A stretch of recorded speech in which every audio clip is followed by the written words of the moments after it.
அஸ்ஸலாமு அலைக்கும் வரஹ்மத்துல்லாஹி வபரகாத்துஹு. இன்னல் ஹம்தலில்லாஹ் நஹ்மதுஹு வ நஸ்தஈனுஹு வ நஸ்தக்ஃபிருஹு வ நஊது பில்லாஹி மின் ஷுரூரி அன்ஃபுஸினா வ மின் ஸய்யிஆத்தி அஅமாலினா. மன் யஹ்திஹில்லாஹு ஃபலா முதில்ல லஹு வ மன் யுத்லில்ஹு ஃபலா ஹாதிய லஹு.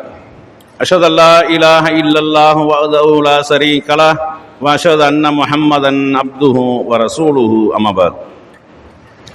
فقد قال الله تعالى في القرآن العليم والفرقان المجيد. أعوذ بالله من الشيطان الرجيم. بسم الله الرحمن الرحيم.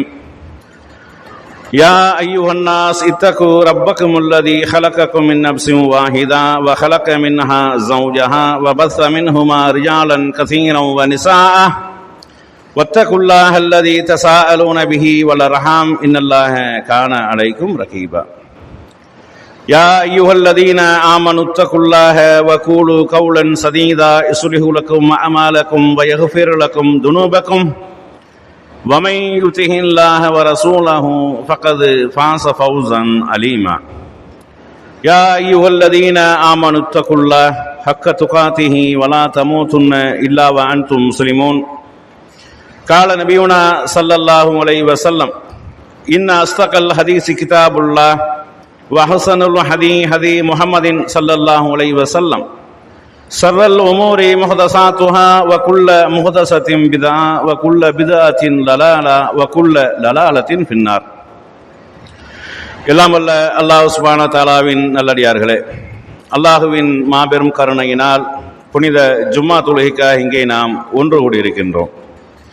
அந்த வல்ல நாயனின் சாந்தியும் சமாதானமும் நம் உயிரினும் மேலான நபிகள் பெருமானார் ஸல்லல்லாஹு அலைஹி வஸல்லம் அவர்கள் மீதும், அன்னாரை பின்பற்றி வாழ்ந்த சத்திய சஹாபாக்கள், தாபியீன்கள், தபோ தாபியீன்கள், இந்த ஏகத்துவ கொள்கையை உலகமெங்கும் எடுத்து சொல்லிய நல்ல அறிஞர்கள் அனைவர் மீதும், குறிப்பாக இங்கே அமர்ந்திருக்கக்கூடிய நம் அனைவர் மீதும் என்றென்றும் நின்று நிலவட்டுமாக என்று பிரார்த்தித்தவனாக, சஹாபாக்களை பின்பற்றுவது நேர்வழியா, சஹாபாக்கள் பின்பற்றியது நேர்வழியா அப்படிங்கிற ஒரு தலைப்புல ஒரு சில முக்கியமான செய்திகளையும் இஸ்லாத்தினுடைய அடிப்படையான விஷயங்களையும் நாம் அறிந்து கொள்ள வேண்டும் என்பதற்காக இந்த தலைப்பு இங்கே தேர்ந்தெடுக்கப்பட்டுள்ளது. இன்றைய நவீன காலத்தில் சஹாபாக்களை பின்பற்ற வேண்டும் அப்படின்னு சொல்லக்கூடிய ஒரு சில குரூப்புகள் கிளம்பியிருக்கிறாங்க. தொன்று தொட்டு இருக்கக்கூடிய, அதாவது நீண்ட நெடுங்காலமாக, மார்க்கத்தினுடைய ஆதாரம் இல்லை, மார்க்கம் அப்படி சொல்லவில்லை, ஆனால் நீண்ட நெடுங்காலமாக இமாம்களை பின்பற்ற வேண்டும், மதுஹபுகளை பின்பற்ற வேண்டும் என்ற ஒரு கோரிக்கை, ஒரு கொள்கை தான் என்னது மக்கள் மத்தியிலே இருந்தது. தன்னை யாருன்னு கேட்டால் நான் சாஃபி மதுஹபு, தன்னை ஹனஃபி மதுஹபு என்று சொல்லி அடையாளப்படுத்தக்கூடியதாக, முஸ்லீம் என்றாலே அந்த அடுத்தது கேட்கக்கூடிய இந்த மதுஹபை சார்ந்தவன் அப்படிங்கிறது. அது மாதிரி திருமண தப்தர்கள், பத்திரிகைகள் எல்லாத்திலுமே குறிப்பிடக்கூடிய ஹனஃபி மதுஹபை சேர்ந்த, சாஃபி மதுஹபை சேர்ந்த, அப்படித்தான் என்ன செய்வாங்க, எழுதுவாங்க. இது நம்ம தமிழ்நாடு, இந்தியா போன்ற இடங்கள்ல ஹம்பலி மாலிக்ங்கிறது நம்ம பகுதியில் இல்லை, அது அரபு நாடுகளில் இருந்து போச்சு. அதுபோக அந்த இமாம், புகாரி இமாம் அந்த மதுஹபை பின்பற்றினாரு, அஹமது இமாம் அவர் தான் மதுஹபை உண்டாக்குனார், இப்படி எல்லாம் அந்த பல ஹதீஸ் நூல்களுடைய இமாம்களுக்கு கூட என்ன செய்வாங்க, மதுஹபு முத்திரையை தான் குத்தி வச்சிருந்தாங்க. ஆனா இன்னைக்கு சமீப காலமாக சஹாபாக்களை பின்பற்ற வேண்டும், சஹாபாக்களை தான் பின்பற்ற வேண்டும், அவர்கள் தான் ரசூலுல்லாவோடு வாழ்ந்தவர்கள், குர்ஆனுக்கு நெருக்கமாக இருந்தவர்கள், இப்படியான ஒரு வாதங்களை வைத்து அவர்கள் என்ன செய்யறாங்க, எப்படி இமாம்களை பின்பற்றுவதற்கு, மதுஹபுகளை பின்பற்றுவதற்கு எதையெல்லாம் ஆதாரமாக அவர்கள் காட்டினார்களோ அதே ஆதாரங்களை தான் காட்டுறாங்க. கூடுதலா என்ன, சஹாபாக்கள் சம்பந்தமாக வரக்கூடிய சில சிறப்புகளை என்ன செய்யறாங்க, மேலதிகமா பில்டப் பண்ணியிருக்கிறார்களே ஒழிய வச்ச வாதங்கள் எல்லாமே பழைய வாதங்கள் தான். மதுஹபுகள் ஏன் பின்பற்ற வேண்டும், அல்லாஹ் குர்ஆன்ல என்ன சொல்றான் தெரியுமா, அதீஉல்லாஹ வ அதீஉர் ரசூல் வ உலில் அம்ரி மின்கும், அல்லாஹ்வுக்கு கட்டுப்படுங்கள், அல்லாஹ்வுடைய தூதருக்கு கட்டுப்படுங்கள், இமாம்களுக்கும் கட்டுப்படுங்கள் என்று அல்லாஹ் சொல்லி இருக்கிறான். இப்படித்தான் சொன்னாங்க, இந்த வசனத்தை சொல்லி இதற்கு விளக்கமாக இப்படித்தான் பேசினார்கள். உங்கள என்ன செய்யுங்க, அறிஞர்களுக்கு கட்டுப்படுங்கள் என்று அல்லாஹ் சொல்லி இருக்கிறான், அதனால நாங்க இமாம்களுக்கு கட்டுப்படுறோம் என்று சொல்லி இந்த மாதிரியான வாதங்களைத்தான் என்ன செஞ்சாங்க, வச்சாங்க. இப்ப அதே மாதிரியான வாதங்களும் அதற்கு என்னது, சஹாபாக்கள் சம்பந்தமாக வரக்கூடிய சில சிறப்புகளை வைத்து சஹாபாக்களை பின்பற்ற வேண்டும் அப்படிங்கிற ஒரு கான்செப்டுக்கு வந்திருக்கிறாங்க. ஆனா உண்மையிலேயே இஸ்லாத்தினுடைய அடிப்படை என்ன, இஸ்லாத்தினுடைய அடிப்படை என்பது லா இலாஹ இல்லல்லாஹ் முஹம்மது ரசூலுல்லாஹ், இது ரெண்டு தான். வணக்கத்திற்குரியவன் அல்லாஹ் ஒருவனை தவிர யாரும் இல்லை என்றால் அல்லாஹ்வை கடவுளாக ஏற்றுக்கொண்டிருக்கிறோம், ரப்பாக இறைவனாக ஏற்றுக்கொண்டிருக்கிறோம். அவன் தான் நமக்கு கட்டளைகள், சட்டத்திட்டங்கள், வணக்க வழிபாடுகள் எல்லாம் எப்படி செய்ய வேண்டும் என்பதை நமக்கு கட்டளையிடுவான். அந்த அடிப்படையில் அல்லாஹ்வை ஏற்றுக்கொண்டு இருக்கோம். ரசூல் ஸல்லல்லாஹு அலைஹி வஸல்லம் அவர்கள் அல்லாஹ்வுடைய தூதராக இருக்கிறார்கள். அல்லாஹ்வின் புறத்திலிருந்து வரக்கூடிய எந்த ஒரு செய்தியாக இருந்தாலும் அது தூதர் மூலமாகத்தான் வரும். அப்ப தூதர் சொல்லக்கூடிய விஷயங்கள் எல்லாம் அல்லாஹ்வின் புறத்திலிருந்து வரக்கூடியது, அல்லாஹ் சொல்லக்கூடியது. அப்ப இந்த இரண்டும் தான் இஸ்லாத்தினுடைய அடிப்படை. இந்த ரெண்டு தான் நேர்வழி. வஹியை அடிப்படையாக பின்பற்றுவதுதான் மார்க்கம். இறைவன் புறத்திலிருந்து வரக்கூடிய வேத செய்திகளும் தூதர் மூலமாக போதிக்கக்கூடிய அந்த இரண்டு செய்திகளும் தான் இஸ்லாத்தினுடைய அடிப்படை என்பது பொதுவாக எல்லாரும் ஏற்றுக்கொண்டிருக்கிறது. ஆனால் எங்க முரண்டு பிடிச்சு போறாங்க அப்படின்ற இந்த கலிமாவை எல்லாரும் ஏற்றுக்கொள்றாங்களா இல்லையா? வணக்கத்திற்குரியவன் அல்லாஹ் ஒருவனை தவிர யாரும் இல்லை என்ற அந்த கோட்பாடையும், அல்லாஹ்வுடைய தூதர் தான் நமக்கு என்னது ரசூலாக இருக்கிறார்கள், அல்லாஹ்வுடைய அடிமையாகவும் தூதராகவும் இருக்கிறார்கள் என்ற இந்த போதனையை எல்லாரும் ஏற்றுக்கொண்டிருக்கிறாங்க. ஆனா இதை விட்டு விட்டு என்ன செய்யறாங்கடா, அடுத்தடுத்த ஸ்டெப்புக்கு போறாங்க. அடுத்தடுத்த ஸ்டெப்புக்கு போறதுக்கு மார்க்கத்தில் அனுமதி இருக்குதா? இந்த ரெண்டுலையும் இந்த வழிகாட்டுதல் இருக்குதா? குர்ஆன், அல்லாஹ்விடமிருந்து வந்த வேதம் குர்ஆன், தூதர் மூலமாக நமக்கு எடுத்து சொல்லப்பட்ட செய்திகள் ஹதீஸ், இந்த ரெண்டுல இதுக்கு ஆதாரம் இருக்குதா என்றால் எந்த ஒரு ஆதாரமும் இல்லை. இது ரெண்டை தாண்டி மூன்றாவது ஒன்று அப்படிங்கிறதுக்கு எந்த ஒரு ஆதாரமும் இல்லை. இன்னும் சொல்ல போனா தெளிவாக அல்லாஹ் சொல்றான், என்னுடைய வழி என்பது ஒரே வழிதான், அதுல நீங்க போங்கிறாங்க. ஒரு வழிதான். அந்த ஒரு வழி என்ன வழி? இந்த ரெண்டு பேரும் காட்டி ஒரு வழி, வஹி என்ற ஒரு வழி. இதை பின்பற்றினால்தான் நேர்வழி. இதுதான் சொர்க்கத்திற்கு கொண்டு செல்லக்கூடிய வழி. அல்லாஹ் அழகா ஆதம் அலைஹிஸ்ஸலாம் அவர்கள் சம்பந்தமாக பேசக்கூடிய நேரத்தில் கூட, அவர்கள் அல்லாஹ் இந்த பூமிக்கு அனுப்பக்கூடிய நேரத்தில் அவர்கள் யார்? ஆதம் அலைஹிஸ்ஸலாம் அவர்கள் நமக்கு தெரியும், மனித குலத்தினுடைய முதல் தந்தை. அவர்கள் தான் தந்தை. அவர்கள் மூலமாக தான் நம்ம சந்ததிகளாக என்ன செய்யறோம், வெளியே வர்றோம். அவர்களுக்கு எல்லா அறிவும் வழங்கப்பட்டிருந்தது. அவர்களுடைய அறிவோட ஜீன்கள் மூலமாக கடத்தப்பட்டதான் இன்னைக்கு நம்மள்ட்ட இருக்கக்கூடிய அறிவுகள்லாம். அப்ப ஒட்டுமொத்த அறிவும் ஜீனும் யார்கிட்ட இருந்தது? ஆதம் அலைஹிஸ்ஸலாம் அவர்களுக்கு இருந்தது. ஆனா அந்த ஆதம் அலைஹிஸ்ஸலாம் அவர்களை பூமிக்கு அனுப்பக்கூடிய நேரத்தில் அல்லாஹ் ஆதம் அலைஹிஸ்ஸலாம் அவர்களை பார்த்து சொல்றான், இம்மா யஅதியன்னகும் மின்னி ஹுதன் ஃபமன் தபிய ஹுதாய ஃபலா ஹவுஃபுன் அலைஹிம் வலா ஹும் யஹ்ஸனூன். ஆதமே, இங்க இருந்து நீங்க இறங்கி போங்க. நீங்க போனீங்கன்னா உங்க இஷ்டத்துக்கு நீங்க நடக்க முடியாது, உங்க இஷ்டத்துக்கு நீங்க செய்ய முடியாது.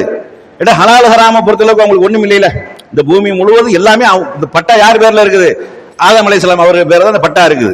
இதுல இருக்கக்கூடிய மரம், செடி, கனிம வளங்கள், தங்கம் என்ன இருந்தாலும் யாருக்கு சொந்தம்? ஆதம் அலைஹிஸ்ஸலாம். திருட முடியுமா?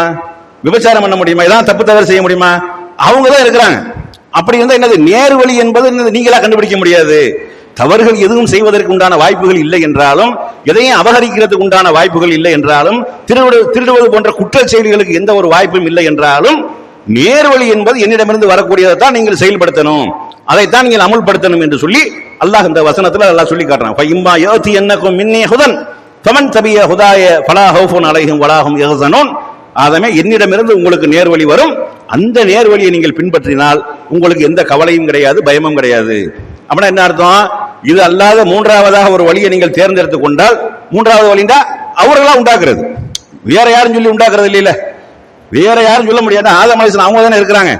அவர்கள் தனக்குத்தானே ஒரு வழிமுறையை, அல்லாஹ் சொல்லாத ஒரு வழிமுறையை தனக்குத்தானே அவர் உண்டாக்கி கொண்டால், இரண்டாவது வழிமுறையை உண்டாக்கி கொண்டாலே கூடாதுன்றான் அல்லாஹ். நீங்களா ஒரு வழிமுறையை உண்டாக்க கூடாது. என்ன விஷயத்துல? அவருக்கு தான் எல்லா அனுமதி தானே, அவர் இஷ்டத்துக்கு எது தடுக்கப்படவில்லையோ அதையெல்லாம் அவர்கள் செய்து கொண்டிருக்கலாம். ஆனா வஹி அல்லாத ஒரு விஷயத்தை நீங்கள் தேர்ந்தெடுப்பதாக இருந்தால் உங்க இஷ்டத்துக்கு நீங்க செய்ய முடியாது என்று சொல்லி அல்லாஹ் இந்த வசனத்துல அல்லாஹ் சொல்லி காட்டுறான். அப்ப ஆதம் அலைஹிஸ்ஸலாம் அவர்களுக்கு இட்ட கட்டளையும் அல்லாஹ்வின் புறத்திலிருந்து தான் நேர்வழி வரும். மனிதனுக்கு அறிவு வழங்கப்பட்டிருக்கிறது தான், அவனுக்கு சிறந்த அறிவாளன் தான். ஆனா நேர்வழியை கண்டுபிடிக்க முடியாது. நேர்வழி என்னன்னு தெரியாது, அல்லாஹ் எதை விரும்புகிறான் என்று தெரியாது, இது ஹலால் என்று தெரியாது, இது ஹராம் என்று தெரியாது, இது தடுக்கப்பட்டது என்று தெரியாது, இது அனுமதிக்கப்பட்டது என்று தெரியாது. ஏன்? மனுஷனுடைய அறிவு அவன் ஆசைப்படக்கூடியதெல்லாம் சரின்னு சொல்லும். எத்தனையோ பேரை பார்க்கிறோம், நம்ம தவறுகளை செய்து விட்டு இது என்னுடைய உள்ளம் அப்படித்தான் சோணுது, எனக்கு இது சரியா தான் படுது அப்படி எல்லாம் பேசக்கூடியவங்க இருக்கிறாங்க. ஆனா இறைவன் தான் எது சரி எது தவறு என்பதை நமக்கு சொல்லி தரணும், சுட்டி காட்டணும். அவன் மூலமாக வரக்கூடியதுதான் நேர்வழி அப்படிங்கறத என்ன செய்யணும், முதலாவதாக விளங்கி கொள்ள வேண்டும். அல்லாஹ் இது சம்பந்தமாக குர்ஆன்ல ஏராளமான வசனத்தில் அல்லாஹ் சொல்றான், இத்தபிஉ மா உன்சில இலைக்கும் மிர் ரப்பிக்கும், உங்கள் இறைவனிடமிருந்து எது உங்களுக்கு இறக்கி அருளப்பட்டதோ அதையே நீங்கள் பின்பற்றுங்கள். வலா தத்தபிஉ, அதை விடுத்து வேற ஒன்றை நீங்கள் என்ன செய்யாதீங்க, பின்பற்றாதீர்கள் என்று சொல்லி அல்லாஹ் தன்னுடைய திருமறையில சொல்றான். இத்தபிஉ மா உன்சில இலைக்கும் மிர் ரப்பிக்கும், உங்கள் இறைவனிடமிருந்து உங்களுக்கு வஹியாக எது இறக்கி அருளப்பட்டதோ அதை நீங்கள் பின்பற்றுங்கள். இதுதான் பேசிக். அப்ப இறைவன் புறத்திலிருந்து வந்ததை தான் நம்ம பின்பற்ற வேண்டும். இறைவன் புறத்திலிருந்து வந்தது என்ன நமக்கெல்லாம் தெரியும். ஒன்னு குர்ஆன், இன்னொன்னு நபி ஸல்லல்லாஹு அலைஹி வஸல்லம் அவங்களுடைய வழிகாட்டுதல். நபி ஸல்லல்லாஹு அலைஹி வஸல்லம் அவர்கள் வழிகாட்டுதல் என்பது அவர்களாக எதையும் சொல்ல முடியாது. நபி அல்லாஹ்வுடைய தூதர் இருக்கிறாங்க, அப்துல்லாவுடைய மகனா இருக்கிறாங்க என்ற காரணத்தினால் அவங்க இஷ்டத்துக்கு தான் பேசிட முடியுமா? அல்லாஹ் சொல்லாத விஷயத்தை சொல்லிட முடியுமா? அவங்க அப்படி சொல்லக்கூடியவர்களா என்றால் இல்லை. அவர்கள் அப்படி சொல்லவும் முடியாது, அப்படி சொல்லக்கூடியவர்களாகவும் இல்லை. ஏன்னா அல்லாஹ்வே உத்தரவாதம் கொடுக்கிறான். என்ன உத்தரவாதம் கொடுக்கிறான்டா, வமா யன்திகு அனில் ஹவா இன் ஹுவ இல்லா வஹீன் யூஹா. இந்த முகமது அவர்கள், இந்த நபி அவர்கள் தன்னுடைய மன இச்சையின் அடிப்படையில் மார்க்கத்தை பேச மாட்டார், மார்க்கத்தை சொல்ல மாட்டார் என்று அல்லாஹ் சொல்றான். அப்ப மன இச்சையின் அடிப்படையில் அவர்கள் விரும்புவதையெல்லாம் மார்க்கமாக மக்களுக்கு சொல்ல முடியுமாண்டா முடியாது. அப்படி சொன்னதும் கிடையாது. ஆனா ஒரு சந்தர்ப்பத்தில் அனுமதிக்கப்பட்ட ஒரு விஷயத்தை நபி ஸல்லல்லாஹு அலைஹி வஸல்லம் அவர்கள் மனைவியினுடைய திருப்தியை நாடி தனக்கு தானே அதை ஹராமாக்கி கொள்றார்கள். அதை கூட அல்லாஹ் கண்டிச்சிடறான். ரெண்டாவது அந்த நேரத்தில் சொல்லக்கூடிய விஷயம் இருக்கா இல்லையா, அது ரெண்டு விஷயத்துல உள்ளது. இப்ப தேன் ஹராம் என்று நபி ஸல்லல்லாஹு அலைஹி வஸல்லம் தனக்கு தானே ஒரு முடிவு எடுத்தாங்களா இல்லையா? அந்த மனைவிமார்களுக்கு இடையில பொய் சொல்லலாம் அப்படிங்கிறது பொதுவாக அனுமதி இருக்குது. இணக்கத்தை ஏற்படுத்துவதற்காக, இணக்கத்திற்காக பொய் சொல்லலாம், அது பொய்யாக ஆகாது என்பது ரசூலுல்லாஹ்வே நமக்கு காட்டி தந்த வழிமுறை. அதாவது பொய் இவர்களெல்லாம் பொய்யனாக மாட்டார்கள். யாரு? கணவன் மனைவிக்கு இடையில பரஸ்பரம், அதாவது நட்பாக இருப்பதற்காக சொல்லக்கூடிய பொய், இரண்டு நண்பர்களுக்கு இடையில சொல்லக்கூடிய பொய், போர்க்களத்தில் சொல்லக்கூடிய பொய், இது மூன்றும் பொய்யாக ஆகாதுன்னு சொல்றாங்க. அப்ப இந்த ஒரு விஷயத்தை நபி ஸல்லல்லாஹு அலைஹி வஸல்லம் அவர்கள் தன்னுடைய மனைவியினுடைய திருப்தியை இரண்டு கூட்டங்களாக பிரிஞ்சுட்டாங்க. ரசூலுல்லாஹ்வுடைய மனைவிமார்கள் எல்லாரும் ரசூலுல்லாஹ் தன்னோட தான் இருக்க வேண்டும் என்று விரும்புறாங்க. அப்படி இருக்கக்கூடிய நேரத்தில் அப்ப ஒரு மனைவி என்ன செய்றாங்கன்னா, இனிமேல் ரசூலுல்லாஹ் அங்க போயிட்டு வரதை நம்ம விடக்கூடாது, இன்னத்தையாவது சொல்லி போக விடாம ஆக்கிறேன் என்று சொல்லி ஆயிஷா ரலியல்லாஹு ஹப்ஸா ரலியல்லாஹு ரெண்டு பேரும் சேர்ந்து என்ன செய்றாங்கன்னா, ரசூலுல்லாஹ் இன்னொரு மனைவி ஜைனப் ரலியல்லாஹு அவங்க வீட்டுக்கு போயிட்டு வராங்க. போயிட்டு வந்தா அந்த தேன் சாப்பிட்டு வராங்க.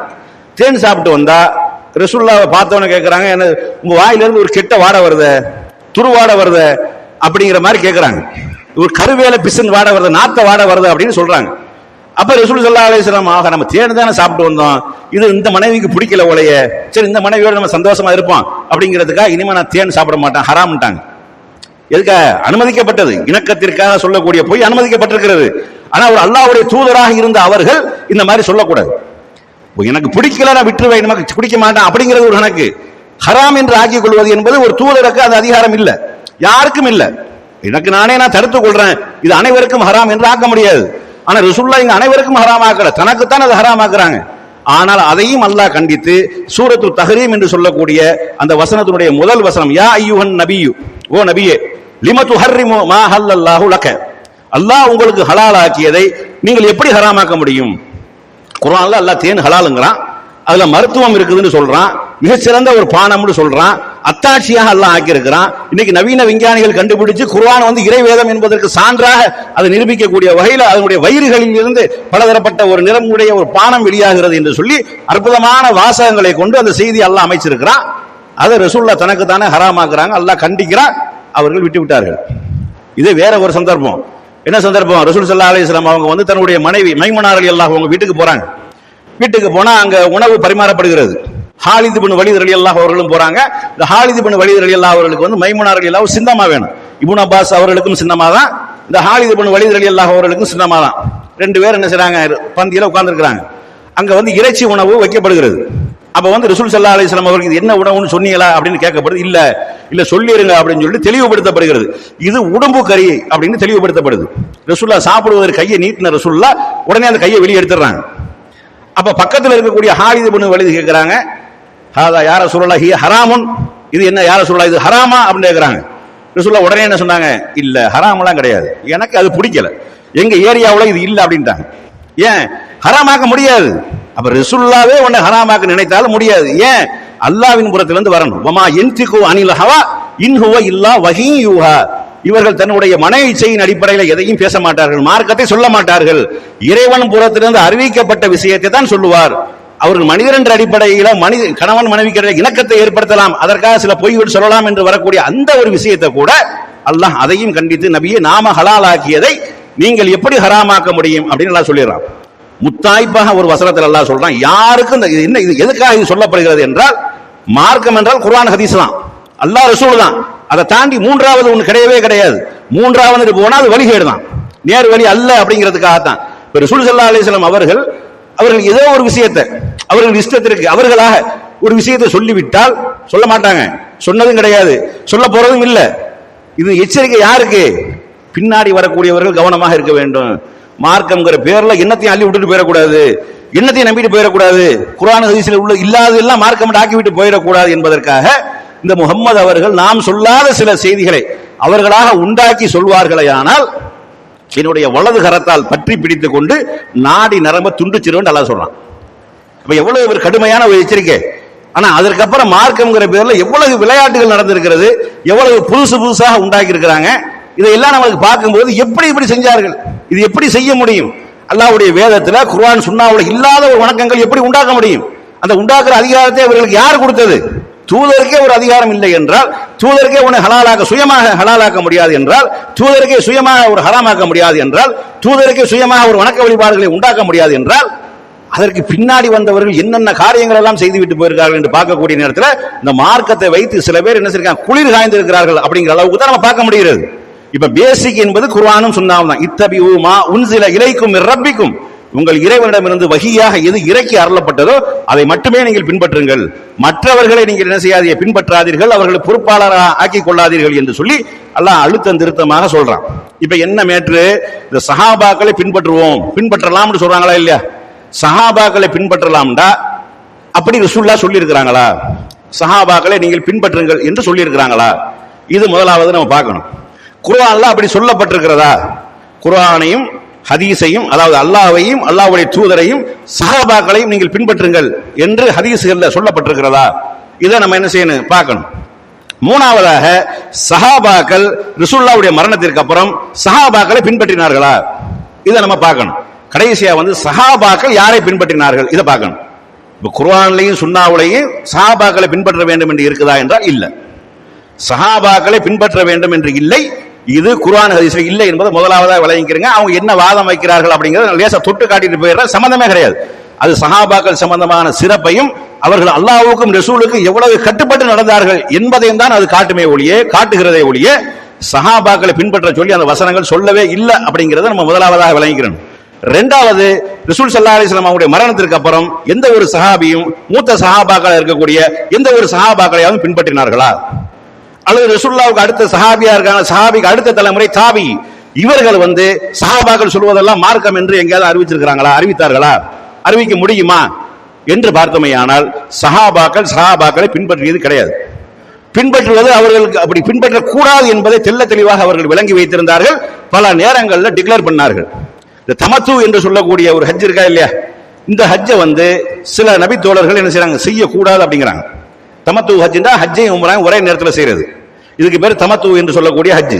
இது செய்யக்கூடாது அப்படின்னு சொல்றாங்க. அப்ப இப்படி செய்யலாம், இப்படி நபி ஸல்லல்லாஹு அலைஹி வஸல்லம் அவர்கள் செய்திருக்கிறார்கள். நபி ஸல்லல்லாஹு அலைஹி வஸல்லம் அவர்கள் செய்த ஒரு விஷயத்தை என்னுடைய தந்தை இல்லை என்று சொல்வதற்காக நான் மாற்றி விடுவேனா என்று சொல்லி இப்னு உமர் ரலியல்லாஹு அவர்கள் உமர் ரலியல்லாஹு சொன்ன விஷயத்தை மறுக்கிறாங்க. அப்படி முடியாது, அல்லாஹ்வுடைய தூதர் செஞ்சிருக்கிறாங்க, அப்படி செஞ்சிருக்கக்கூடிய நேரத்தில் அது எப்படி இங்க செய்யக்கூடாது என்று சொல்லலாம் என்று சொல்லி இந்த விஷயத்தை என்ன செய்யறாங்க, மறுக்கிறாங்க. அது மாதிரி இப்னு மஸ்ஊத் ரலியல்லாஹு அவர்கள் அவங்க ஒரு செய்தி சொல்றாங்க, அதாவது குளிப்பு கடமையானவர் தண்ணீர் கிடைக்கவில்லை என்றால் தொழக்கூடாது அப்படிங்கிற ஒரு செய்தி அவங்களா சொல்றாங்க. அப்ப ஒரு சஹாபி கேட்கிறாங்க, அப்ப குளிப்பு கடமையான ஒரு மாத காலமானாலும் தொழக்கூடாது அப்படின்னு. அப்ப நீங்க இப்னு மஸ்ஊத் அவர்களே, நீங்க உமர் ரலியல்லாஹு அவர்களும் அம்மார் ரலியல்லாஹு அவர்களும் ரெண்டு பேரும் ஒரு பிரயாணத்தில் போய்கிட்டு இருக்கும் பொழுது அவர்களுக்கு கடிதமாகி குளிப்பு கடமையாகி, அப்ப உமர் ரலியல்லாஹு தண்ணீர் கிடைச்சதுக்கு அப்புறம் குளிச்சுட்டு தொழுதாங்க. ஆனா அம்மார் ரலியல்லாஹு அவர்கள் மண்ணுல புரண்டு தொழுதாங்களே, இது சம்பந்தமா நீங்க என்ன சொல்றீங்க அப்படின்னு கேட்கிறாங்க. இல்ல, அதைத்தான் உமர் மறுத்துட்டாங்களே அப்படின்னு சொல்றாங்க. யார்? இப்னு மஸ்ஊத் ரலியல்லாஹு, மிக சிறந்த ஒரு நபித்தோழர், அவங்க சொல்றாங்க. அப்ப அதுக்கப்புறம் திரும்ப கேட்கிறாங்க, அல்லாஹ் குர்ஆன்ல சொல்லி இருக்கிறானே, நீங்கள் தொழுகைக்கு தயாரானால் ஒளி செய்து கொள்ளுங்கள், குளிப்பு கடமையானவர்களாக இருந்தால் குளித்துக் கொள்ளுங்கள், நீங்கள் தண்ணீர் உங்களுக்கு கிடைக்கவில்லை என்றால் உங்கள் மனைவியோடு நீங்கள் தாம்பத்தியத்தில் ஈடுபட்டு குளிப்பு கடமையானவராக இருந்து தண்ணீரை நீங்கள் பெற்றுக் கொள்ளவில்லை என்றால் தூய்மையான மண்ணை கொண்டு தயமம் செய்து கொள்ளுங்கள் என்று அல்லாஹ் குர்ஆன்ல சொல்றானே அப்படின்னு கேட்கிறாங்க. சஹாபாக்கள் சொன்னா ஏற்றுக்கொள்ளணும்னா அந்த சஹாபி ஆரம்பத்தில் சொன்ன உடனே ஏற்றுக்கொள்ளார். ஒரு மாச காலம் தண்ணி இல்லாட்டால் நீ தயமம் செய்யக்கூடாது என்று சொன்னதை அவர் ஏற்றுக்கொண்டிருக்கணும். அந்த சஹாபி பேசிக் கொண்டிருக்கக்கூடிய ரெண்டு பேரும் சஹாபி. அப்ப இந்த இப்னு மஸ்ஊத் ரலியல்லாஹு அவங்க என்ன சொல்றாங்க அப்படின்னா, இது இந்த சலுகையை நம்ம அவர்களுக்கு கொடுத்து விட்டால் இதையே சாக்காக பயன்படுத்திக் கொள்வார்கள், எப்ப பார்த்தாலும் தயமம் செஞ்சுட்டு போயிருவாங்க அப்படின்னு. அதுக்கு தானே அல்லாஹ் சட்டத்தை சொல்லியிருக்கிறான். தண்ணி பெற்றுக்கொள்ள முடியவில்லை அல்லது தண்ணீரை பெற்றுக்கொண்டும் நமக்கு தண்ணீரை பயன்படுத்த முடியவில்லை, தண்ணீரை பயன்படுத்தினால் நமக்கு கேடு உண்டாகும், நாசம் உண்டாகும் என்று இருக்குமே. ஆனால் அதற்கு தேவை தயமம் சட்டமே. அப்ப இப்னு மஸ்ஊத் ரலியல்லாஹு அன்ஹு இந்த சட்டத்தை சொல்றாங்க, ஒரு சஹாபி மறுக்கிறாங்க, திரும்பவும் சொல்றாங்க, திரும்பவும் மறுக்கிறாங்க, திரும்பவும் அல்லாஹ்வுடைய ஆயத்தை முன்னிறுத்தி பேசுகிறார்கள். இதுதான் சஹாபாக்களுடைய வழக்கமாக இருந்தது. சொன்னதெல்லாம் கேட்டு போக மாட்டாங்க. ஆதாரம் என்ன, சான்று என்ன? இதே உமர் ரலியல்லாஹு அன்ஹுடைய வரலாறை நீங்கள் எடுத்துக்கொள்ளுங்கள். அபு மூஸா அல் அஸ்அரி ரலியல்லாஹு அவர்கள் என்ன செய்வாங்க, போய் வீட்டு வாசல் நின்று அஸ்ஸலாமு அலைக்கும் அப்படிங்கிறாங்க. அமீருல் மூமினீன அஸ்ஸலாமு அலைக்கும். உள்ளாக்க இருந்து எந்த ஒரு பதிலும் வரல. திரும்பவும் சொல்றாரு, எந்த ஒரு பதிலும் வரல. திரும்பவும் சொல்றாரு, 3 தடவை சொல்றார்கள், பதில் வரல. உடனே திரும்பி போயிட்டாங்க. அவர்களுக்கு சலாம் சொன்னது காதல விழுந்திருக்குது. சரி நம்ம பையதான அந்த போய்க்கிறோம் அப்படின்னு சொல்லிட்டு அவங்க இருந்திருக்கிறாங்க. திரும்ப வெளியே வந்து இந்த மாதிரி அபு மூஸா அல் அஸ்அரி அவங்களுடைய சவுண்டு கேட்டுச்ச, அவர் எங்க ஆளை காணோம் அப்படின்னு கேட்கும் பொழுது அவர் போயிட்டாரு. எதுக்கு வந்துட்டு போறாரு, ஆளை கூட்டிட்டு வா அப்படிங்கிறாங்க. ஏன் வந்து சலாம் சொன்னி, ஏன் போயிட்டீ அப்படின்னு. இல்ல உமர் ரலியல்லாஹு அவர்களே, அல்லாஹ்வுடைய தூதர் ஸல்லல்லாஹு அலைஹி வஸல்லம் அவர்கள் சொல்லி இருக்கிறார்கள், ஒரு வீட்டுக்கு சென்றால் சலாம் சொல்லுங்கள், பதில் வரவில்லை என்றால் மீண்டும் சொல்லுங்கள். இப்படி 3 தடவை சொல்லி உங்களுக்கு பதில் வரவில்லை என்றால் இடத்தை காலி பண்ணிருங்க என்று ரசூலா சொல்லி இருக்காங்க அப்படின்னு சொல்றாங்க. அப்ப உமர் அப்படியா, சரி பரவாயில்ல அப்படி சொல்லல. நீ சொல்ற மாதிரி நான் கேள்விப்பட்டதே கிடையாது. நீங்க சொல்றீங்களா, ரசூலுல்லாஹ் சொன்னாங்க, நீங்க சொல்றீங்களா, இதை நான் கேள்விப்பட்டதே இல்லை, இதற்குண்டான சான்றை நீங்க கொண்டு வரணும்ங்கறாங்க. ஒரு அமீருல் மூமினின் கட்டளை போட்ட உடனே அவர் பயப்படுறாரு. என்ன ரசூலுல்லாஹ் சொன்னாங்க, நம்ம சொன்னா இவர் என்ன ஆதாரத்தை கொண்டு வர சொல்றா அப்படின்னு சொல்லி என்ன செய்றாரு, அங்க போய் இருக்கக்கூடிய சபையில எதாவது கேட்கறாரு, இந்த மாதிரி ரசூலுல்லாஹ் சொன்னதை யாராவது கேட்டிருக்கீங்களா, இந்த மாதிரி உமர் ரலியல்லாஹு வந்து சாட்சி கேட்கிறாரு அப்படின்னு சொல்லி கேட்கறாங்க. அதுல இருந்த ஒரு சின்ன ஒரு சஹாபி, அல்லாஹ்வுடைய தூதர் சொன்னதை நான் கேட்டிருக்கிறேன் அப்படின்னு போய் சொல்றாங்க. அப்போ உமர் ரலியல்லாஹு அவங்க என்ன சொன்னாங்க அப்படின்னா, நாங்க வந்து அதிகமா ரசூலுல்லாஹ்வோட இருக்க முடியல, நாங்க இஸ்லாத்துல இருந்தோம், இஸ்லாத்துக்காக எல்லா தியாகம் செஞ்சிருக்கிறோம், பல வேலை வெட்டியின் காரணமா அங்கிட்டு நாங்க போயிட்டோம், எங்களுக்கு இருக்க முடியாத செய்தி எனக்கு தெரியாதுங்கிறாங்க. சொன்ன உடனே ஏற்றுக்கொள்ளணுமா, யார் சொன்னாலும் ஏற்றுக்கொள்ளணுமா இல்லையா? சஹாபின்னு வந்துட்டு எல்லா சஹாபி தானே, அந்தஸ்துல பெரியவர் சிறியவர் மூத்தவர்கள் சிறியவர்கள் இருக்கலாம், சஹாபாக்கள் என்ற அடிப்படையில் எல்லாம் ஒண்ணு தானே. அப்ப இந்த சஹாபி சொன்னதை உமர் ரலியல்லாஹு அவர்கள் ஏற்று, இப்படி ஏராளமான விஷயங்கள் இருக்கிறது. சஹாபாக்கள் சொன்னதை சஹாபாக்கள் மறுத்த விஷயங்கள், ஏற்றுக்கொள்ளாமல் இருந்த விஷயங்கள், குர்ஆனுக்கு மாற்றமாக இருக்கு என்று சொன்ன விஷயங்கள், நீங்கள் புரிந்து கொண்டது விளங்கி கொண்டது தவறு என்று சொன்ன விஷயங்கள். இது எந்த அளவுக்கு என்றால், அன்னை ஆயிஷா ரலியல்லாஹு அவங்க ஒரு செய்தியை சொல்றாங்க. அதாவது இறந்தவர் அவர் அடக்கம் செய்யப்பட்டவன குடும்பத்தார்கள் ஒப்பாரி வச்சு அழுகிறாங்களா இல்லையா, அதன் காரணமாக இறந்தவர் வேதனை செய்யப்படுகிறார். இப்படி நீங்க புகாரி முஸ்லிம்ல பாத்தீங்கன்னா ஏராளமான ஹதீஸ் இருக்குது. இறந்தவருக்காக நம்ம ஒப்பாரி வச்சு அழுந்தோம்னா இறந்தவர் கபூர்ல வேதனை செய்யப்படுகிறார் அப்படின்னு. அப்ப இந்த செய்தியை யாரெல்லாம் சொல்றாங்கன்றா, உமர் ரலியல்லாஹு அவங்க சொல்றாங்க, இப்னு உமர் அவங்க சொல்றாங்க. இப்படி பல சஹாபாக்கள் வழியாக அந்த செய்தி வருது. இதை வந்து அன்னை ஆயிஷா ரலியல்லாஹு அவங்களோட சொல்லக்கூடிய இடத்துல அவங்க 2 விதமா சொல்றாங்க. முதல்ல வந்து இது மூமின்களுக்காக சொல்லப்பட்டது கிடையாது அப்படிங்கிற ஒரு கருத்தை சொல்றாங்க, இது காஃபிர்களுக்காக சொல்லப்பட்டது அப்படிங்கிற ஒரு கருத்தை சொல்றாங்க. அது மாதிரி இன்னொன்னு என்ன சொல்றாங்கன்னா, இந்த சம்பவம் எங்க நடந்தது என்றால், ஒரு யூதருடைய ஜனாசா கொண்டு போய் அடக்கப்படுகிறது, அவர் அங்க வேதனை செய்யப்பட்டு கொண்டிருக்கிறார், அவருடைய குடும்பத்தார்கள் இங்கு அழுது கொண்டிருக்கிறார்கள். இப்படித்தான் ரசூலுல்லாஹ் சொன்னாங்க. அவர்கள் தவறாக விளங்கி கொண்ட இப்னு உமர் அவர் தவறாக விளங்கி கொண்டார். அவர் பொய் சொல்லக்கூடியவராகவோ அவர் வந்து மறைக்க வேண்டும் என்ற எண்ணத்தில் உள்ளவராகவே இல்லை. அவருக்கு அல்லாஹ் அருள் புரியட்டும், அவர் தவறாக விளங்கி கொண்டார். இவர்கள் இங்கே அழுது கொண்டிருக்கிறார்கள், அதன் காரணமாக என்னது, அவர் அங்க வேதனை செய்யப்பட்டு கொண்டிருக்கிறார், இவர் அழுது கொண்டிருக்கிறார், இது ரெண்டையும் ஜாயிண்ட் பண்ணி விட்டாங்க, இவர் அழுகிறதுனால அங்க வேதனை செய்யப்படுறார் என்று சொல்லிட்டாங்க என்று சொல்றாங்க.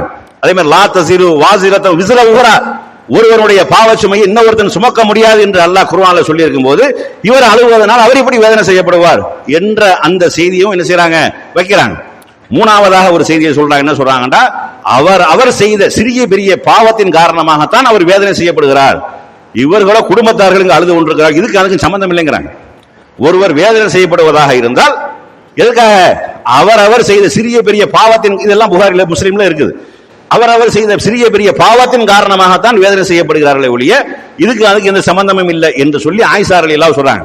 அப்ப எத்தனை பேர் சொல்லக்கூடிய செய்தி ஏற்றுக்கொள்ளவில்லை, ஆனா உண்மையும் கிடையாது. எது, இங்க உட்கார்ந்து அழுகிறதுனால இறந்தவருக்கு வேதனை செய்யப்படுமா? வேதனை செய்யப்படாது. இவங்க ஒப்பாரி வைக்கிறது அது வந்து மார்க்க தடுத்து இருக்கிறது, அது ஜாகிலியா காலத்தினுடைய செயல், அதன் அப்படியே ஒப்பாரி வைக்கிறது தடுக்கப்பட்டிருக்கு. ரசூல் ஸல்லல்லாஹு அலைஹி வஸல்லம் அவர்கள் பெண்களிடத்தில் உறுதிமொழி வாங்கக்கூடிய பையத்து செய்யக்கூடிய நேரத்தில் கூட ஒப்பாரி வைக்க கூடாது என்பதை சேர்த்தே வாங்குவார்கள். இது ஒப்பாரி என்பது அறியாம காலத்து செயல், அது செய்யக்கூடாது, அதற்காக தண்டனை இருக்கிறது. துக்கத்தின் போது கன்னத்தில் அரைந்து கொள்பவன், சட்டையை கிழித்துக் கொள்பவனும், ஒப்பாரி வைத்து கூக்குரலில் விட்டு கத்துபவனும் நம்மை சார்ந்தவன் இல்லை என்றெல்லாம் ரசூலுல்லாஹ் சொல்லி இருக்கிறாங்க. ஒப்பாரி வைப்பது என்பது தப்பு, அது கூடாது. ஆனால் இவ ஒப்பாரி வைக்கிறதுக்கு அவங்க வேதனை அனுபவிக்கிறதுக்கு என்ன சம்பந்தம் இருக்கு? ஒரு சம்பந்தமும் இல்லை. இது ஆயிஷா ரலியல்லாஹு அவங்க தெளிவா மறுக்கக்கூடிய செய்தியும் இருக்கிறது, ஒப்பாரி வைக்கிறதுனால வேதனை செய்யப்படக்கூடிய வரும் செய்தியும் இருக்கிறது. இதில் நம்ம என்ன கேட்கிறோம் என்றால், சொன்ன உடனே செய்தியை ஏற்றுக்கொள்ளணும், சஹாபாக்கள் சொன்னாலும் மார்க்கம் என்றால் இவங்க ஏன் அந்த கிராஸ் கொஸ்டின் கேட்டாங்க? இவர்கள் ஏன் அதை ஏற்றுக்கொள்ளவில்லை? அதற்கு மாற்றமாக வரக்கூடிய குர்ஆன் வசனங்களையும் ஆயத்துகளையும் ஏன் முன்னிறுத்தினார்கள்? சஹாபாக்கள் சொன்னா ஏற்றுக்கொள்ளணுமா? சஹாபாக்கள் சொன்னா ஏற்றுக்கொள்வது என்பது மார்க்கமா? மார்க்கமாக இருந்தால் சஹாபாக்கள் பின்பற்றி இருப்பாங்களா இல்லையா? சஹாபாக்கள் ஏற்றுக்கொண்டிருப்பாங்களா இல்லையா? அபூபக்கர் ரலியல்லாஹு அவங்க சொன்ன கட்டளை உமர் ரலியல்லாஹு முதல்ல மறுக்கிறாங்க. ஏற்றுக்கொள்ளணுமா இல்லையா? ரசூலுல்லாஹ் மௌத்தா போயிட்டாங்க. குர்ஆன் எல்லாம் முழு பிரதியா முழுசா ஹக்கா இருக்குது, தனித்தனி துண்டு துண்டுகளா இருக்கிறது. ரசூலுல்லாஹ் எல்லா குர்ஆனுடைய அனைத்து வசனங்களையும் சரி பார்த்தார்கள். அனைத்தும் ரசூலுல்லாஹ் காலத்திலே அருளப்பட்டதும் இல்லாமல் எழுதப்பட்டும் விட்டது, மனனம் செய்யப்பட்டும் விட்டது. ஆனா ஒரு கிதாபாக, ஒரு புத்தகமாக கொண்டு வரப்படவில்லை. துண்டு துண்டாக இருக்கிற மனனம் செய்தவர்களும் இருக்கிறார்கள், ஒவ்வொருத்தரும் தனித்தனி பிரதிகளாக ஏடுகளாக எழுதியவர்களும் இருக்கிறார்கள். ரசூல் ஸல்லல்லாஹு அலைஹி வஸல்லம் அவங்க மரணம் அடைஞ்சிட்டாங்க. அதுக்கப்புறம் அந்த மரணம் அடைஞ்ச உடனே யுத்தம் நடக்குது. முசைலமா என்று சொல்லக்கூடிய தன்னை நபி என்று பிரகடனப்படுத்தி அவனுக்கு எதிராக மிகப்பெரிய ஒரு யுத்தம் நடக்கிறது. அதுல கிட்டத்தட்ட ஒரு 70-80 சஹாபாக்கள் கொல்லப்படுறாங்க. நன்கு குர்ஆனை மனனம் செய்த, ஹதீஸை மனனம் செய்த, ரசூலுல்லாஹ்வோடு மிக நெருங்கிய தொடர்புல இருந்த சஹாபாக்கள் கொல்லப்படுறாங்க. அப்ப அபூபக்கர் சித்திக் ரலியல்லாஹு அவங்க பயப்படுறாங்க. அதுக்கு முன்னாடி ஒரு 70 பேரை கூட்டிட்டு போய் கொலை பண்ணிட்டாங்க ரசூலுல்லாஹ் காலத்துல. அவர்களும் குர்ஆக்கள், குர்ஆனை மனனம் செய்தவர்கள், குர்ஆனை கற்றவர்கள், கற்றுக் கொடுக்கக்கூடியவர்கள். அப்படியாக இருந்த 70 பேர் போயிட்டாங்க. இப்போ ஒரு 70 பேரை காலி பண்ணிட்டாங்க. இது விட்டமையானால் நம்மளுடைய அடுத்த தலைமுறை உலகம் அழியக்கூடிய காலம் வரைக்கும் இந்த குர்ஆன் சென்றடையாதோ என்று எனக்கு அச்சம் இருக்கிறது. அதனால நம்ம குர்ஆனை ஒன்று திரட்டுவோம் அப்படின்னு சொல்றாங்க. சொன்னா மார்க்கம்டா உமர் ரலியல்லாஹு என்ன செஞ்சிருக்கானே, அல்லாஹ் அப்படியே அபூபக்கரை உடனே செஞ்சிருவோம் அப்படி சொன்னாங்களா? மறுக்கிறாங்க, அப்ஜெக்ஷன் தெரிவிக்கிறாங்க. அப்ஜெக்ஷன் தெரிவிச்சே தப்பு, அது சரியான காரணம் இல்லை. ஆனா அப்ஜெக்ஷன் தெரிவிச்சாங்களா இல்லையா? என்ன தெரிவிக்கிறாங்க? ரசூலுல்லாஹ் செய்யாத ஒரு வேலையை நம்ம எப்படி செய்ய முடியும் அப்படிங்கிறாங்க. ஆனா ரசூலுல்லாஹ் செய்யாத வேற வேலை கிடையாது, அல்லாஹ் குர்ஆன்ல அதை அங்கீகரிச்ச வேலை.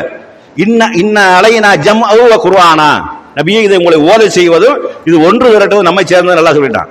நீங்க கவலைப்படாதீங்க, நீங்க சொல்லுங்க, எழுத விடுங்க, மனப்பாடம் பண்ணட்டும், இது ஒன்று திரட்டி ஒரு புத்தகமாக கொண்டு வர நம்மளுடைய கையில் இருக்குன்னா.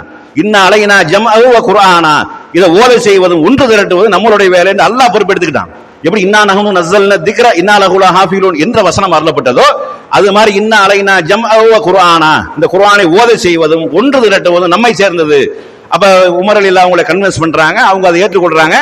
அதாவது அப்புறம் இந்த ஒரு சஹாபி, மிகச்சிறந்த ஒரு சஹாபி, இளைஞராக இருந்த சாபித் என்று சொல்லக்கூடிய அந்த சஹாபியை கூப்பிட்டு என்ன செய்யறாங்க, குர்ஆனை ஒன்று திரட்டக்கூடிய பணியை செஞ்சாங்களா இல்லையா? அப்ப சஹாபாக்கள் சொன்னது மார்க்கமாக ஏற்றுக்கொள்ள வேண்டும், உடனே அதை அங்கீகரிக்க வேண்டும் என்றால் இவ்வளவு சம்பவங்கள் இருக்க ஏற்றுக்கொள்ளலையே. எந்த ஒரு சஹாபியும் ஏற்றுக்கொள்ள, ரசூலுல்லாஹ்வை முன்னிறுத்தி சொன்னாலே ஒழிய, ரசூலுல்லாஹ் சொல்ல நான் இப்படி கேட்டிருக்கிறேன், சமீபத்தில் ரசூலுல்லாஹ் சொன்னதை நான் கேட்டேன், ரசூலுல்லாஹ் செஞ்சதை நான் பார்த்தேன் என்று சொல்லி முன்னிறுத்தாத வரைக்கும் எந்த சஹாபாக்கள் இந்த சஹாபாக்களை பின்பற்றல. அப்ப ரசூலுல்லாஹ்வை முன்னிறுத்தி விட்டால் சஹாபாக்களை பின்பற்றுவதா அர்த்தம்? சஹாபாக்களை பின்பற்றதா வராது. ரசூலுல்லாஹ் இப்ப நம்ம புகாரி இருக்குது, முஸ்லிம் இருக்குது, அபுதாவுத் இருக்குது, திருமதி இருக்குது, நசாயி இருக்குது, எத்தனை ஹதீஸ் கிதாபுகள் இருக்குது. இதுல உள்ள செய்தியை நம்ம ஏற்றுக்கொண்டோமே ஆனால் இதை யாரை பின்பற்றுறது? புகாரி இமாமை பின்பற்றதா அல்ல அதுல வரக்கூடிய அறிவிப்பாளரை பின்பற்றதா? இல்ல. அந்த செய்தி சரியான செய்தியாக இருந்தால் அதை சொன்னவர் யார்? அல்லாஹ்வுடைய தூதர். சரியான ரூட்ல வந்திருக்கிறது. அப்ப இதனுடைய உரிமையாளர், இதனுடைய அத்தாரிட்டி என்பது வஹீல உள்ளதுன்னு அர்த்தம். அப்ப நம்ம எதை பின்பற்றுறோம்? வஹீயை பின்பற்றுறோம். புகாரில் இருக்கக்கூடிய ஒரு ஹதீஸை ஏற்றுக்கொண்டால், அது சரியான செய்தி என்று ஏற்றுக்கொண்டால் அதனுடைய அர்த்தம் என்ன? ரசூலுல்லாஹ்வை நாங்கள் பின்பற்றுகிறோம், ரசூலுல்லாஹ் சொன்னதை நாங்கள் ஏற்றுக்கொண்டிருக்கிற அர்த்தம். புகாரி இமாமை பின்பற்றும் அர்த்தம் கிடையாது, முஸ்லிம் இமாமை பின்பற்றும் அர்த்தம் கிடையாது, அகமது இமாமை பின்பற்றும் அர்த்தம் கிடையாது. ஏன்? அவர்களை பின்பற்ற முடியாது. பின்பற்றுவதாக இருந்தால் பின்பற்றுவதற்கு ஒரே தகுதியான தலைவர் என்பவர் அல்லாஹ்வுடைய தூதர். அவங்க தான், அவர்கள் தான் வஹீயின் மூலமாக பாதுகாக்கப்பட்டவர், அவர்கள் தான் வஹீயினுடைய உத்தரவாதத்தில் இருந்தவர்கள். ரசூலுல்லாஹ்வுக்கு அப்புறம் யாருக்கு வஹி வராது? வரும் அபூபக்கர் ரலியல்லாஹு மிகச் சிறந்தவர்கள் தான், இந்த சமுதாயத்திலே ஆக உயர்ந்த இடத்தில் இருக்கக்கூடிய, முதல் இடத்தில் இருக்கக்கூடிய அவர்கள் தான். வஹி வருமா? உமர் ரலியல்லாஹு அவர்களுக்கு வஹி வருமா? வராது. வஹி வராது என்பதை ஒரு அழகான ஒரு சம்பவம், இந்த ரெண்டு பேரும் தொடர்புடைய ஒரு சம்பவம். இப்ப ரசூல் ஸல்லல்லாஹு அலைஹி வஸல்லம் அவங்க வழக்கமா என்ன செய்வாங்கன்றா, ஒரு வயதான ஒரு மூதாட்டியை பார்க்க போவாங்க. இது உமர் ரலியல்லாஹுக்கும் தெரியும், அபூபக்கர் ரலியல்லாஹுக்கும் தெரியும். பல நேரங்களில் கூட்டிட்டுலாம் போயிருக்கிறாங்க. இப்ப ரசூலுல்லாஹ் மௌத்தா போயிட்டாங்க. மௌத்தா போனா அந்த சமுதாயமே ஒரு முழு துக்கத்தில் இருந்து விட்டு அப்பதான் மீண்டு வருது. அப்ப அந்த ரசூலுல்லாஹ் வழக்கமா பார்த்துட்டு வர அந்த தாயை போய் நம்மளும் பார்த்துட்டு வருவோம் என்று சொல்லி 2 பேரும் புறப்பட்டு போறாங்க. யார் யாரு? அபூபக்கர் ரலியல்லாஹு அவர்களும் உமர் ரலியல்லாஹு 2 பேரும் பார்க்க போறாங்க. பார்த்தா வந்தவங்க அபூபக்கர் உமர்ங்கிற தெரிஞ்சுக்கிருச்சு. அமீருல் மூமினின் அபூபக்கர் ரலியல்லாஹுங்கிற தெரிஞ்சுக்கிருச்சு. பார்த்தா அப்ப ரசூல் ஸல்லல்லாஹு அலைஹி வஸல்லம் அவர்கள் சம்பந்தமா பேச்சு வருது. அவங்க அழுகுறாங்க, கண்கள்ல கண்ணீர் ஓட அழுகுறாங்க. அப்ப அபூபக்கர் சித்திக் ரலியல்லாஹு அவங்க சொல்றாங்க, தாயே, அல்லாஹ்வுடைய தூதர் மரணித்து விட்டார்கள், அவர்களுக்கு தான் மிகச்சிறந்த ஒரு அந்தஸ்து கிடைச்சிருச்சு, அவர்கள் தான் மிகச்சிறந்த ஒரு தரஜாவில் இருக்கிறாங்களே, அதை நினைத்து ஏன் நீங்க அழுகிறிய அப்படின்ட்டு கேட்கிறாங்க. அதுக்கு அந்த தாய் சொல்றாங்க, நான் அதை நினைச்சு அழுகல, அதான் எனக்கு தெரியுமே, ரசூலுல்லாஹ் மிகச்சிறந்த ஒரு அந்தஸ்துல இருக்கிறாங்க, அவர்களுக்கு உள்ள தரஜாக்கள் என்பது நமக்கு தான் தெரியுமே, நான் அதை நினைத்து அழுகவில்லை. வஹீயினுடைய தொடர்பு அறந்து விட்டது, இதற்கு மேல வஹி வராது, இதற்கு மேல அதை செய், இதை செய்யாத, அப்படி செய், இப்படி செய்யாத என்று எந்த ஒரு சட்டத்திட்டமும் இறைவன் புறத்திலிருந்து வராம நின்று விட்டது என்பதை நினைத்து நான் அழுகிறேங்கிறாங்க. அப்ப அந்த பெண் சஹாபிய பெண்மணி அவங்க விளங்கி வச்சிருந்தாங்க, ரசூலுல்லாஹ்வோட வஹி முடிஞ்சு போச்சுண்டு, ரசூலுல்லாஹ்க்கு அப்புறம் எந்த வஹியும் வராது. அபூபக்கர் சித்திக் ரலியல்லாஹு அவர்களுக்கு வஹி வருமா? வராது. உமர் ரலியல்லாஹு அவர்களுக்கு வஹி வருமா? வராது. அபூ ஹனீஃபாக்கு வஹி வருமா? வராது. மாலிக்கு வஹி வருமா? வராது. ஷாஃபிக்கு வருமா? வராது. அதே மாதிரி ஹனஃபி விட்டான்னு சொல்லக்கூடாது, ஹனஃபிக்கு வருமானா அவருக்கும் வராது, யாருக்கும் வராது. வஹி என்பது தொடர்பு அறந்து விட்டது. இதற்கு மேல் அல்லாஹ் எந்த மனிதரோடு பேச வேண்டிய அவசியமே கிடையாது, எந்த சட்டத்திட்டங்களை வழங்க வேண்டிய தேவையும் கிடையாது. ஏன்? எல்லாத்தையும் முழுமையாக்கி வச்சிருக்கிறான். மார்க்கம் முழுமையானதுக்கு அப்புறம் இன்னொருத்தரை கொண்டுதான் இது முழுமைப்படுத்தப்படும், இன்னொருத்தரை கொண்டுதான் இது தெளிவுபடுத்தப்படும் என்றால் அந்த மார்க்கம் முழுமை பெறவில்லை என்று அர்த்தம், தெளிவான ஒரு மார்க்கம் இல்லை என்று அர்த்தம், அல்லாஹ் தெளிவாக்கவில்லை என்று அர்த்தம், ரசூலுல்லாஹ் தெளிவா சொல்லவில்லை என்று அர்த்தம். அல்லாஹ்வும் ரசூலும் மார்க்கத்தை முழுமையாக்கி மக்களுக்கு அனைத்து சட்டத்திட்டங்களையும் மிக தெளிவாக சொன்னதுக்கு அப்புறம் இது இன்னொருத்தரின் மூலமாக சஹாபாக்களாக இருக்கட்டும், இமாம்களாக இருக்கட்டும், யாரா இவர்களை கொண்டுதான் அந்த மார்க்கத்தை விளங்க முடியும், இவர்கள் இல்லை என்றால் மார்க்கமே விளங்க முடியாது என்றால் அல்லாஹ்வுக்கு சொல்ல தெரியல என்று அர்த்தம், ரசூலுல்லாஹ்வுக்கு விளக்க தெரியல என்று அர்த்தம், செஞ்சு காட்டல என்று அர்த்தம். நீங்க சொல்லாட்டால் இதான் அதுக்கு அர்த்தம், நீங்க ஏற்றுக்கொள்ளாவிட்டாலும் இதான் அது அர்த்தம், ஏற்றுக்கொண்டிருக்கிறீர்கள். இன்னொருத்தரை கொண்டு வந்து இவர் மூலமாகத்தான் மார்க்கத்தை அறிந்து கொள்ள முடியும், மார்க்கத்தை விளங்க முடியும் என்றால் நீங்க யாரை சொல்றீங்க? குறை சொல்றீங்க, அல்லாஹ் ரசூலை குறை சொல்றீங்க. அது மாதிரி சில வசனங்களை சில செய்திகளை காட்டுவாங்க, அவர்கள் ஈமான் கொண்டது போல் நீங்கள் ஈமான் கொள்ளுங்கள் என்று அந்த முனாஃபிக்குகள்ட்ட சொல்லும் பொழுது அந்த மூடர்கள் ஈமான் கொண்டது போல் நாங்கள் ஈமான் கொள்வோமா என்று கேட்பார்கள். இது சூரத்துல் பக்கராவில் வரக்கூடிய விஷயம். இதை வச்சுக்கிட்டு அவர்கள் ஈமான் கொண்டது போல் நம்ம ஈமான் கொள்ள அல்லாஹ் சொல்றான், அதனால நம்ம அவர்களை பின்பற்றணும். இது பின்பற்ற விஷயம் கிடையாது. அவர்கள் எப்படி ஈமான் கொண்டார்கள் அப்படித்தான் நம்மளும் ஈமான் கொள்ளணும். சஹாபாக்கள் எப்படி ஈமான் கொண்டாங்க? அல்லாஹ் 2 தான் ஈமான் கொண்டாங்க இல்ல தானே? அல்லாஹ் 1 தான் ஈமான் கொண்டாங்க. அல்லாஹ் அரசுல இருக்கிறான்னு ஈமான் கொண்டாங்க, அவன் புறத்திலிருந்து வஹி செய்தி வருதுன்னு ஈமான் கொண்டாங்க, இவங்க ரசூலுல்லாஹ்னு ஈமான் கொண்டாங்க, மறுமையை ஈமான் கொண்டாங்க, மௌத்தை ஈமான் கொண்டாங்க, சைத்தானை ஈமான் கொண்டாங்க, எல்லாத்தையும் ஈமான் கொண்டாங்கல்ல. அது மாதிரி தான் நம்ம ஈமான் கொள்ளணும். அவன் என்ன கேட்டான்? சஹாபாக்களே அவன் மூடர்னு சொன்னான். எவன் சொன்னான்? முனாஃபிக் சொன்னான். இவர்கள் ஈமான் கொண்டது போல் நாங்க ஈமான் கொள்ள முடியுமா? அந்த மூடர்கள் செய்தது மாதிரி நாங்க செய்ய முடியுமா? அப்ப சஹாபாக்கள் ஈமான் கொண்டது மாதிரி நீ ஈமான் கொள்ள, அல்லாஹ் 2ன்னு சொன்னியாக்க நீ மூடர், செத்து போனவனை வணங்கணும் என்று சொன்னா நீ மூடர். ஏன்? சஹாபாக்கள் அந்த வழிமுறை இல்ல, வஹீல அந்த வழிமுறை இல்ல. அப்ப அல்லாஹ் ரசூலை முழுமையாக பின்பற்றியவர்கள் யார் என்றால் சஹாபாக்கள்.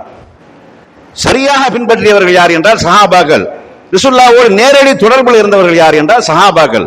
அவர்கள் எதைத்தான் பின்பற்றினார்கள் என்றால் வஹியை தான் பின்பற்றினார்கள், நபியை தான் பின்பற்றினார்கள். நபியினுடைய சொல் அவருடைய உள்ளத்தில் விழுமையானால் அதை செயல்படுத்தக்கூடியவர்களாகவும் அமல்படுத்தக்கூடியவர்களாகவும் அதற்காக தன் குடும்பமே எது தடையாக இருந்தாலும், சொத்து சுகம் எது தடையாக இருந்தாலும் அத்தனையும் தூக்கி எறிந்தார்கள், அத்தனைக்கு எதிராக நின்றார்கள். அந்த ஒரு சம்பவத்தை தான் அல்லாஹ் என்ன செய்யறான் சொல்லிக்காரன். வஸ்ஸாபிகூனல் அவ்வலூன மினல் முஹாஜிரீன வல் அன்சார் இத்தபியூஹும் பிஇஹ்சான் அப்படின்னு வரதா இல்லையா? இதை வச்சுக்கிட்டு விளையாட்டு காட்டுறாங்க. இதுல வந்து அன்சாரிகளையும் முஹாஜிர்களையும் பின்பற்ற சொல்லியிருக்கானா அல்லாஹ்? அன்சாரிகளையும் முஹாஜிர்களையும் பின்பற்ற சொல்லியிருக்கானா? அவர்கள் எவ்வளவு பெரிய தியாகங்கள் அல்லாஹ் ரசூலுக்கு கட்டுப்பட்டு செய்தார்கள் என்று சொல்றானா? ஹிஜ்ரத் செஞ்சு வாரதுன்னா சும்மாவா இருக்கு? நாடு துறந்து போறது, தேவட்டணத்தை விட்டு கிளம்புவீங்களா நீங்க? மூட்டை முடிச்சு சொத்து சுகம் அனைத்தையும் விட்டு நீ கிளம்பு, இந்த பள்ளிவாசல் நீ தொழுக கூடாது, இந்த ஊர்ல நீ இருக்கக்கூடாது, இந்த குடி தண்ணீரை நீ குடிக்க கூடாது, ஊரை விட்டு கிளம்புனா நீங்க கிளம்புவீங்களா? அப்படி கிளம்பினார்கள். மார்க்கத்தை நிலைநாட்டுவதற்காக, தீனை நிலைநாட்டுவதற்காக, வணக்க வழிபாடுகளை அல்லாஹ்வுக்கு மாத்திரம் செய்ய வேண்டும் என்பதற்காக, மக்கா மண்ணில் செய்ய முடியவில்லை என்று சொல்லி அல்லாஹ்வுக்காக நாடு துறந்து சென்றார்கள். அவர்களை பின்தொடர்ந்து அதுக்கு அடுத்தடுத்து சென்றார்கள். அதே மாதிரி அங்க போனவர்களுக்கு அன்சாரிகள் என்று சொல்லக்கூடிய மதீனாவாசிகள் உதவி செய்தார்கள், சொத்து சுகம் அனைத்திலையும் பாதி கொடுத்தார்கள். என்ன வேணும் கேளுங்க தரமுண்டார்கள். உச்சகட்டமா சொன்னார்கள். மார்க்கம் அப்படி சொல்லவில்லை, ரசூலுல்லாஹ் சொல்லல, உச்சகட்டமா சொன்னார்கள், எனக்கு 2 மனைவி இருக்கிறது, உன்னை எந்த மனைவி உங்களுக்கு பிடிச்சிருக்குதோ கேளுங்க, நான் டைவர்ஸ் பண்ணிடுறேன், இதான் முடிஞ்சவன நீங்க திருமணம் முடிச்சு கொள்ளுங்கள் என்று. இது சஹாபியினுடைய கூற்று, இது மார்க்கம் சொல்லல, ரசூலுல்லாஹ் சொல்லல.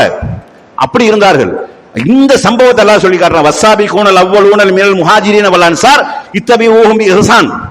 அதாவது ஹிஜ்ரத் செஞ்சவர்கள் முந்தியவர்களையும், அன்சாரிகள் அதாவது நுஸ்ரத் செஞ்சவர்கள் உதவி செய்தவர்கள் முந்தியவர்களையும் அதனை தொடர்ந்து பின்தொடர்ந்து வந்தார்களே, ஹிஜ்ரத் செஞ்சவங்க முதல்ல போயிட்டாங்க, அதை பார்த்து விட்டு பின்னாடி வந்தார்களே, இவர்களையும் அல்லாஹ் பொருந்தி கொண்டான், இவர்களுக்கு சொர்க்கச்சோலை அல்லாஹ் தயாரித்திருக்கிறான் என்று சொல்லி தூதருக்கு கட்டுப்பட்ட விஷயத்தையும் அவர்கள் செய்த தியாகத்தையும் அங்க சொல்லப்படுதே ஒழிய இவர்களை பின்பற்ற சொல்லி சொல்லல. எங்கேயுமே குர்ஆன்ல கிடையவே கிடையாது சஹாபாக்களை பின்பற்றுங்கள் அப்படிங்கிற வசனமே கிடையாது. அதனால நம்ம யாரை பின்பற்ற வேண்டும்? சஹாபாக்கள் யாரை பின்பற்றினார்களோ அவர்களை நாமும் பின்பற்ற வேண்டும். சஹாபாக்கள் எப்படி ஈமான் கொண்டார்களோ அப்படி நாம ஈமான் கொள்ளணும். சஹாபாக்கள் என நேரடியாக அவர்கள் எப்படி ஈமான் கொண்டார்கள்? அல்லாஹ் ரசூலை ஈமான் கொண்டார்கள், மறுமை ஆகிரத்தை ஈமான் கொண்டார்கள், விதியை ஈமான் கொண்டார்கள், மௌத்தை ஈமான் கொண்டார்கள். அதை நம்ம ஈமான் கொள்ளணும். அவர்கள் யாரை பின்பற்றினார்கள்? குர்ஆன் ஹதீஸை பின்பற்றினார்கள், வஹியை பின்பற்றினார்கள். அதைத்தான் நம்ம பின்பற்றணும். சஹாபாக்கள் நம்ம பின்பற்றக்கூடாது. சஹாபாக்கள் யாரை பின்பற்றினார்களோ அவர்களை பின்பற்றி அல்லாஹ்வுடைய அருளை பெறுவோமாக என்று கூறி என்னுடைய முதல் உரையை நிறைவு செய்கின்றேன். வாஹிர் தவானா அனில் ஹம்துலில்லாஹி ரப்பில் ஆலமீன்.